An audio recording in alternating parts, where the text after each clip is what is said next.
La Iglesia Bautista Betel comparte esta mañana el sermón Jesús y la ira. Predicador, Pastor Manuel Martínez. La vida cristiana no es una vida de conocimientos, es una vida de vivencias, es una vida de realidades, es una vida de lo que hacemos, no lo que decimos que debemos hacer. Por eso es la diferencia entre la religión, que nos enseñan muchas cosas buenas, y todas las religiones tienen cosas buenas y cosas malas, porque están formadas por seres humanos, y todos tenemos cosas buenas y cosas malas. Pero cuando hablamos de Dios, todo es bueno, y por eso es que tenemos que ir a la palabra de Dios, que es nuestra única regla de fe y práctica. Y en este año hemos venido a través de los meses estudiando solamente, apenas llevamos quizá unos 30 versículos del Sermón del Monte, de las palabras de Jesucristo que a la multitud les predicó en aquella ocasión, diciéndoles bienaventurados, y empezó a seguir una secuencia. Y hemos visto que la vida del cristiano no es una vida de domingo, es una vida de todos los días, no es una vida de no hagas, es una vida de haz, de vive, practica, de tal manera que el cristiano por eso es diferente. No somos perfectos, y lo hemos visto a través de cada uno de los pasajes leídos, cómo somos culpables de todas las cosas, pero al mismo tiempo estamos en un proceso de santificación, estamos en un proceso de mejoramiento, buscando siempre las mejores cosas, no para nosotros, sino para el prójimo que nos rodea. Por eso la vida del cristiano es una vida de servicio. Y hemos visto, concluyendo la semana pasada, veíamos la función del creyente en el mundo. Somos sal de la tierra, somos luz del mundo. Cosa que muchas veces ya no ha sucedido y no sucede porque nos hemos mezclado, porque las costumbres del mundo las estamos dejando entrar a nuestra vida. Y entonces, en vez de que nosotros influyamos en el mundo ha influido en nosotros. Y empezamos a aceptar muchas cosas que la palabra de Dios no acepta. Nos acepta como pecadores, acepta al pecador, pero no acepta el pecado. Y esto es algo que queda perfectamente claro en nuestra vida, cómo el Señor nos ama a pesar de ser pecadores. No hay justo ni aún uno. No hay ninguno que pudiéramos decir, esta mañana no soy pecador. Todos hemos pecado, y conforme a la palabra de Dios no hay pecados chiquitos y pecados grandes. El pecado es no obedecer los mandatos del Señor, no hacer lo que Dios quiere, eso es pecado. Pero qué maravilloso es la gracia del Señor, que provee en Cristo Jesús la salvación, que provee en Cristo Jesús el perdón de nuestros pecados, de manera que si pecamos, como lo hacemos a cada instante, pedimos perdón a Dios y nuestra vida es una vida limpia porque hemos pedido perdón al Señor. Y aun cuando nuestros pecados fueren inmensos, el Señor nos ama y nos perdona. Por eso no es razón para que un cristiano diga, es que yo soy muy malo, yo soy pecador. Sí, qué bueno que puedes reconocer que eres pecador. Ya has ganado el primer escalón, ya reconoces tu pecado, pero ahora tienes que seguir adelante, ¿verdad? Y hemos visto cómo el amor de Dios nos guía en todo ello. Por ello, la sal, dice, no debe ser mezclada. La luz no debe esconderse, debe ser puesta en alto, de manera que todo mundo la pueda ver. Y la semana pasada estábamos empezando a aterrizar en algo muy práctico, la vida de santidad del creyente en su matrimonio. Hay mucha gente hoy día, pues nos voy a casar, y si no nos va bien, pues nos divorcio. Nos vamos a casar, y si no nos va bien, pues emprendemos por ahí otra aventura y empezamos de nueva cuenta. Cuando el plan de Dios es precisamente lo que Dios unió, no lo separe el hombre. Mucha gente dice, bueno, es que cuando yo me divorcie, pues voy a corregir muchos errores. Tristemente, los errores de un matrimonio se llevan siempre, porque no están en el matrimonio, están en nuestro corazón. Entonces, dice el Señor, lo que Dios une, no lo separe el hombre. No hay ninguna razón para aceptar ese adulterio, ese matrimonio de divorcio o cualquier otra cosa semejante. no es aceptado delante de Dios. Ahora, Moisés decía, por la dureza de vuestro corazón. En muchas ocasiones eso es cierto y es verdad. Hay veces que dice, pues es que Dios no estuvo cuando me casé. Pues no, porque nunca lo invitaste. Dios no lo tomaste en cuenta en tu matrimonio. Dios no tomaste en cuenta en tu elección. Entonces Dios no estuvo ahí, ni nunca ha estado en tu vida. Dios no está en una imagen, Dios no está en un templo, Dios está en la vida cuando le aceptamos en nuestro corazón. Pero esta mañana yo quisiera que juntos pudiéramos abrir nuestra Biblia en el Evangelio de Mateo capítulo 5 para leer solamente 6 versículos que tenemos ahí en donde nos habla el Señor de la ira. Y dice Jesús y la ira. Mateo capítulo 5, versos del 21 en adelante. Si lo tenemos ahí, no necesitamos la pantalla. Esta mañana muchos se fueron de vacaciones y nos dejaron hasta sin música, ¿verdad? Sin cantos. Pero nuestra Biblia sí la tenemos. Abra su Biblia, Mateo capítulo 5, versos del 31 en adelante. Mateo capítulo 5, versos del 21 en adelante, hasta el 26. Vamos a leerlo al unísono, estos versículos de las palabras de Dios. Principiemos. Oísteis que fue dicho a los antiguos, no matarás, y cualquiera que matare será culpado del juicio. Pero yo os digo que cualquiera que se enoje contra su hermano será culpable del juicio. Cualquiera que diga necio será culpable ante el concilio, y cualquiera que le diga fatuo quedará expuesto al infierno de fuego. Por tanto, si traes tu ofrenda al altar y ahí te acuerdas de que tu hermano tiene algo contra ti, deja allí tu ofrenda delante del altar y anda, reconcíliate primero con tu hermano y entonces ven y presenta tu ofrenda. Ponte de acuerdo con tu adversario pronto, entre tanto que estás con él en el camino, no sea que el adversario se entregue al juez y el juez al alguacil y seas echado en la cárcel. De cierto te digo que no saldrás de ahí hasta que pagues el último cuadrante. Sin duda que uno de los conceptos más errados que se tiene en la vida es cuando escuchamos a alguien, es que no tienes por qué enojarte. Y hemos censurado con dedo de fuego para decir, el enojo es algo incorrecto. Y no tenemos más que ir a ver lo que es la palabra de Dios. Dice, Dios se enojó con su pueblo. Y Dios se enojó. Y a través de todo el Nuevo Testamento encontramos que el enojo no es algo ajeno a nuestra vida. Podemos tener que ver que no podemos cumplir a plenitud todos los mandatos del Señor. Por eso el Señor en su maravillosa gracia nos dice, yo sé que aquí no puedes cumplir todo, entonces yo completo. Lo que a ti te falta, yo lo completo. Y Dios dice que la norma de nuestra vida debiese ser no enojarnos. Pero estamos vivos. Tenemos una mente, tenemos un corazón, tenemos sentimientos. Y podemos ver que a cada momento nos enojamos. Pero hay dos tipos de enojo. El enojo que es la molestia porque se transgreden nuestras ideas, nuestros conceptos, y el enojo que viene como parte natural de nuestra naturaleza, que rechaza lo que es incorrecto, lo que no es de Dios.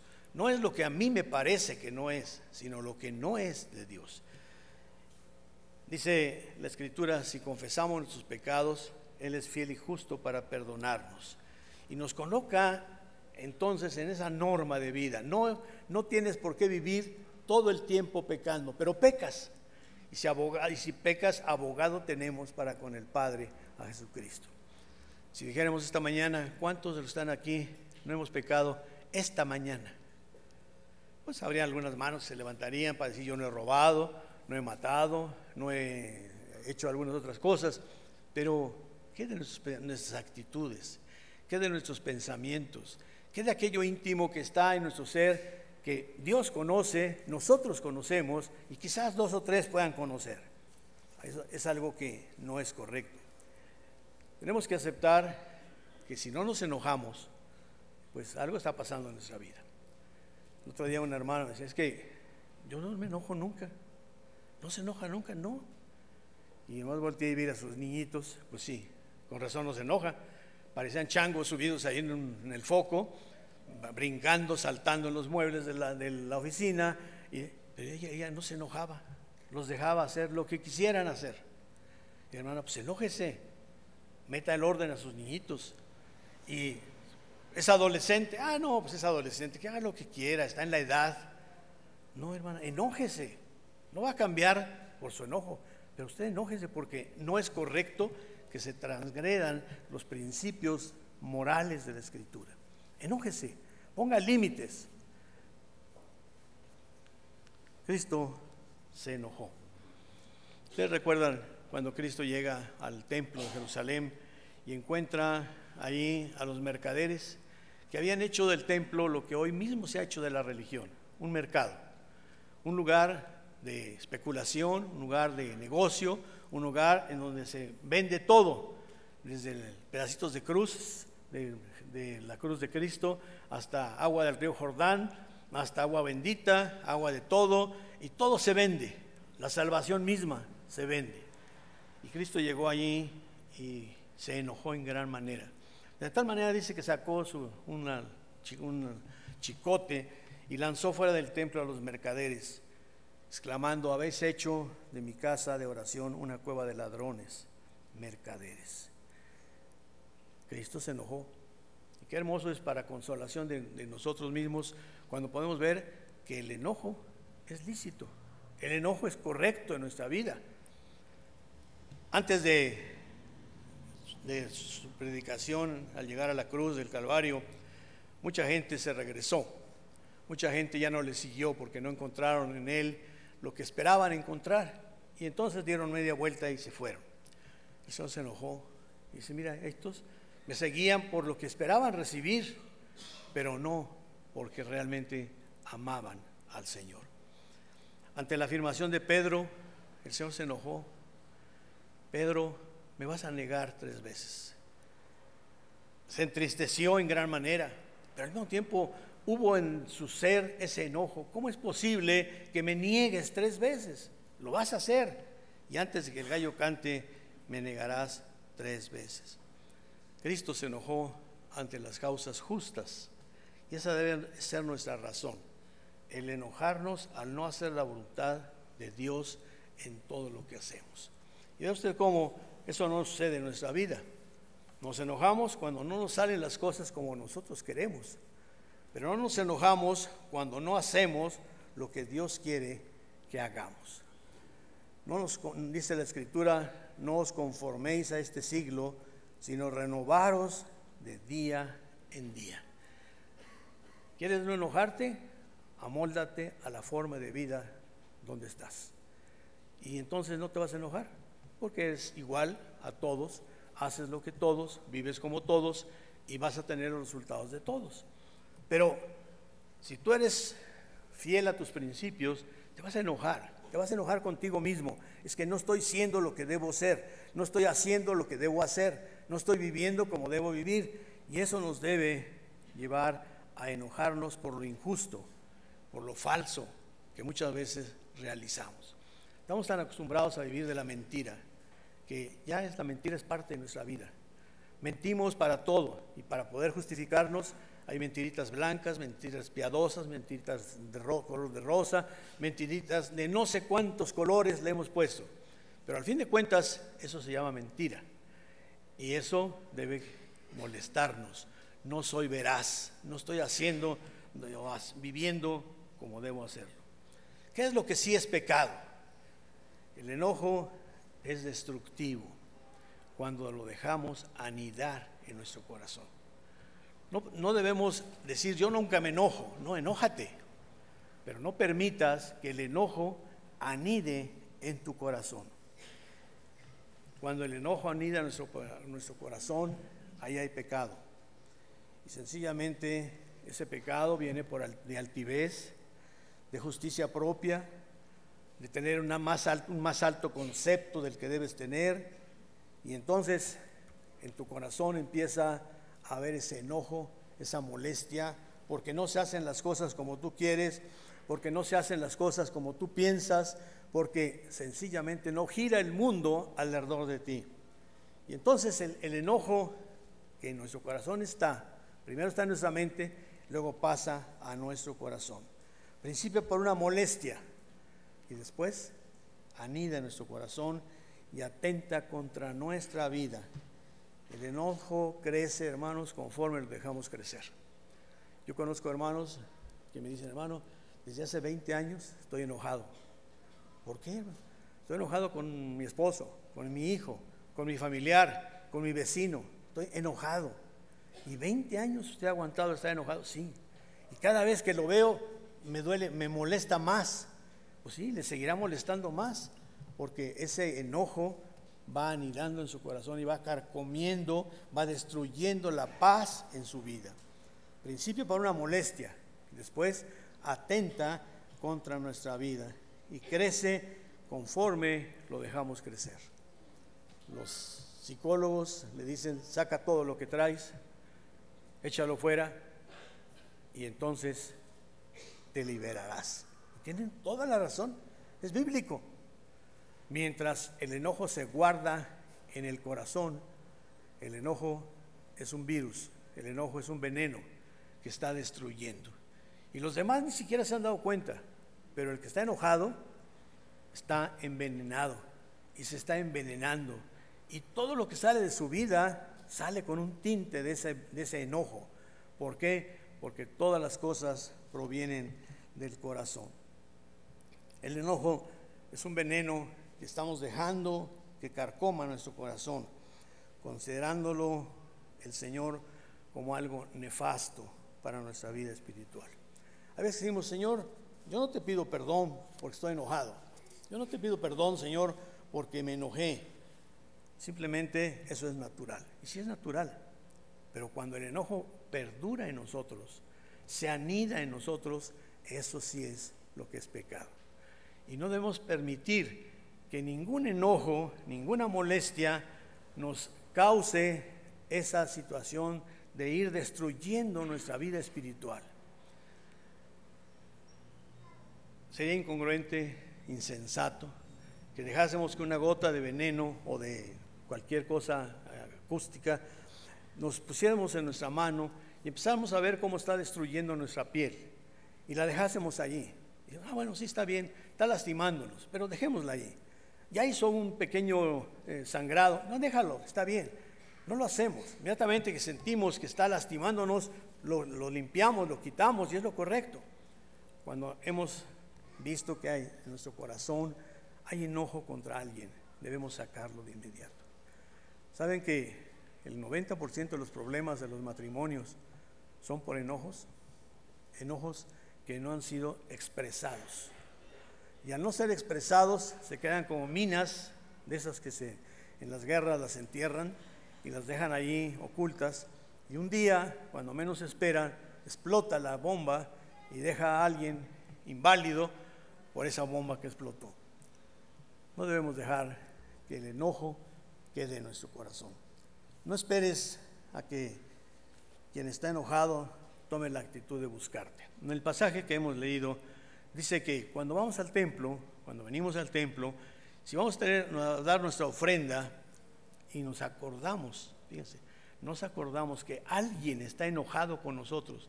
Y aquí es un cambio, no es que yo esté enojado con alguien, sino que alguien está enojado conmigo.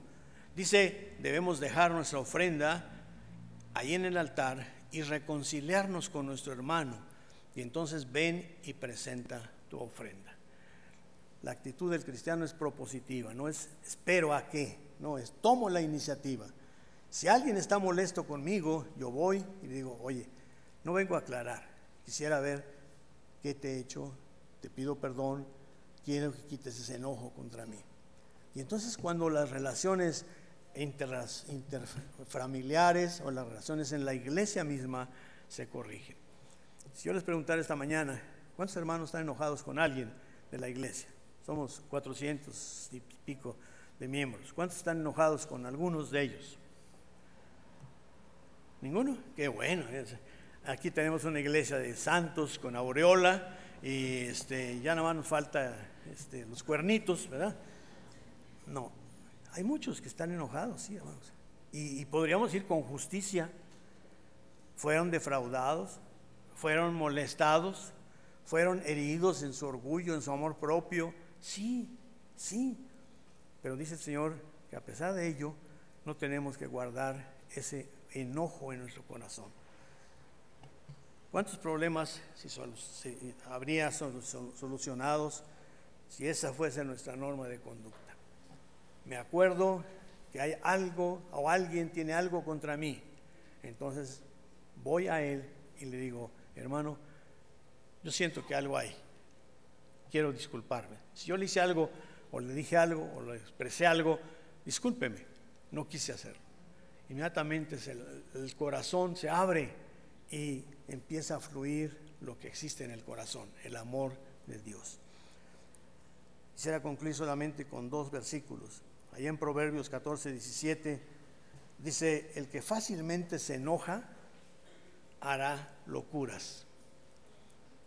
El que fácilmente se enoja hará locuras. No dice no te vas a enojar, pero no seas tan iracundo, no seas tan enojón. Controla tu carácter. Analiza si te estás enojando porque te están oprimiendo tus derechos o tus ideas o tus conceptos, o porque realmente se está violando los principios de Dios. Aún si en eso son, enójate, pero no se ponga el sol sobre vuestro enojo. En Eclesiastés 7:9 dice: no te apresures en tu espíritu a enojarte, porque el enojo reposa en el seno de los necios. Dice, reposa, el enojo reposa. ¿Qué quiere decir? Que ahí anida, que ahí está tranquilo, que ahí está durmiendo. Pero ojalá permaneciese dormido siempre. Pero el enojo brinca. Vemos a una persona que no la podemos pasar, y basta nomás ver su figura, bastaría ver su sombra, bastaría oler su presencia para que digamos: me molesta, no lo puedo pasar, me siento mal, precisamente porque has dejado anidar en tu corazón ese pecado.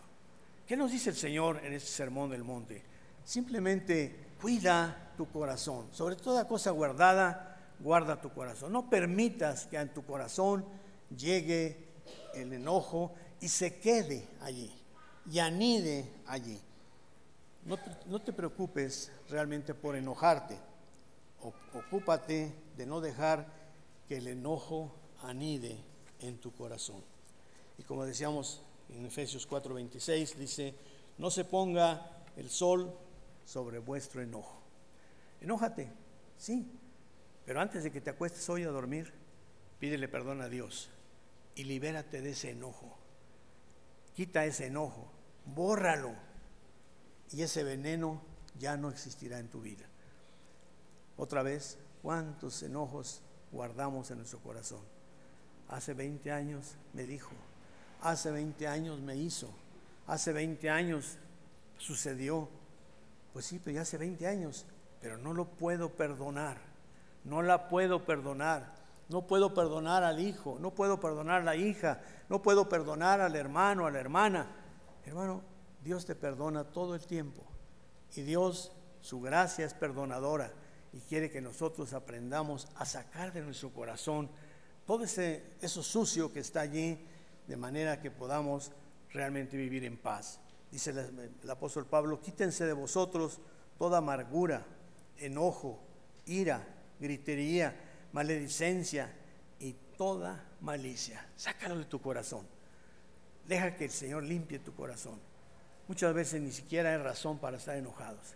Es que pasó y me vio feo. Ay, ¿y cómo te ve bonito? Si estás feo, ¿cómo te va a ver bonito si estás fea? No, pero es que me vio. Pues no dices que no quieres que te vean. Pues sí, pero siempre tenemos una razón para justificar nuestra actitud que está aquí adentro.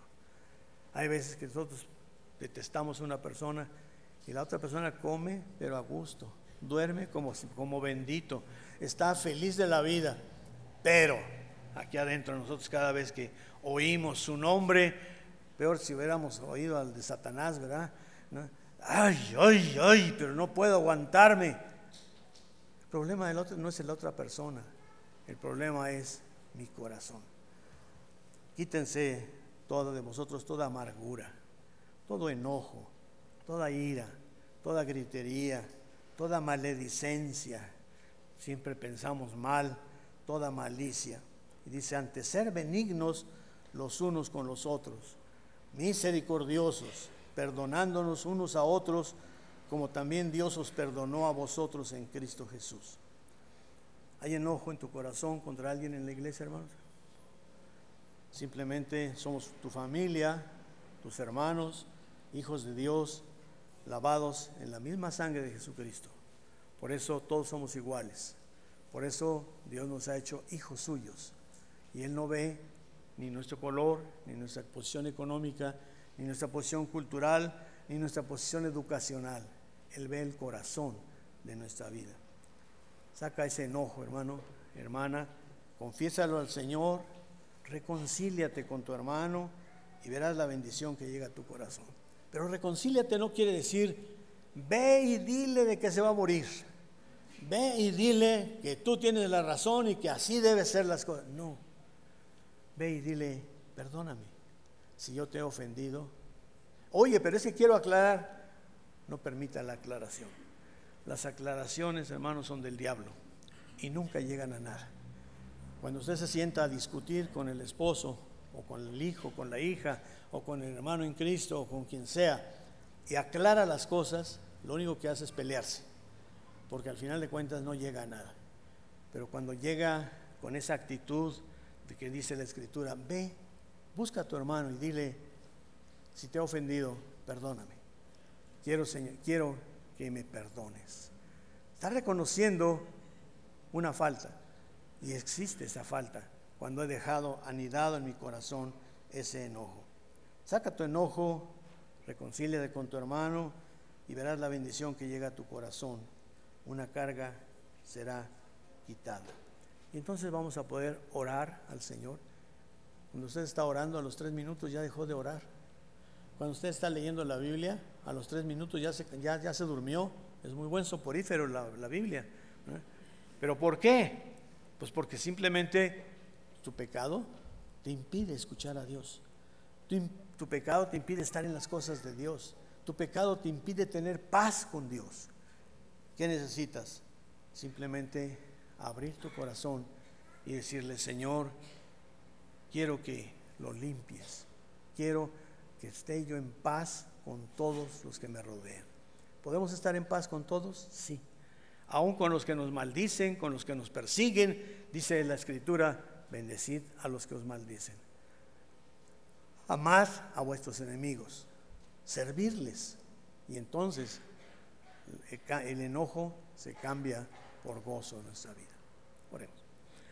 Padre, queremos agradecerte que tenemos una fe viva, que tenemos una fe que no es en una doctrina carente de vida abundante, sino que tenemos una fe en ti, que nos pones el ejemplo de lo que es el perdón, de lo que es el olvido de nuestros pecados.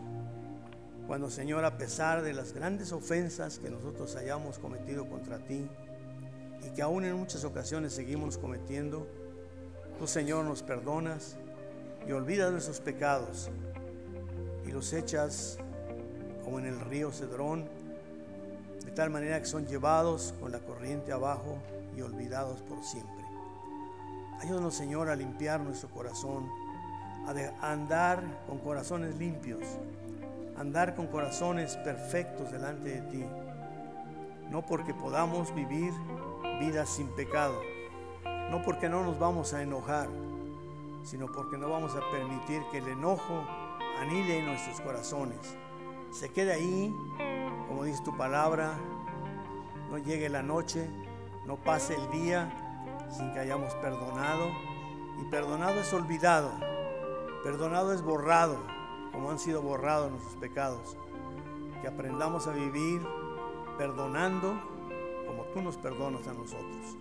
Ayúdanos, Señor, para que nos enojemos, para que estemos listos para enojarnos de todo aquello que es injusto, es incorrecto, pero no permitamos que la ira, que el enojo anide en nuestros corazones, sino que por el contrario, Señor, sean sacados pidiéndote perdón, perdonándonos unos a otros y, Señor, viviendo como tú quieres que vivamos. Úsanos, Señor, y tennos en tus manos, porque te lo rogamos en Cristo Jesús, Señor nuestro. Amén.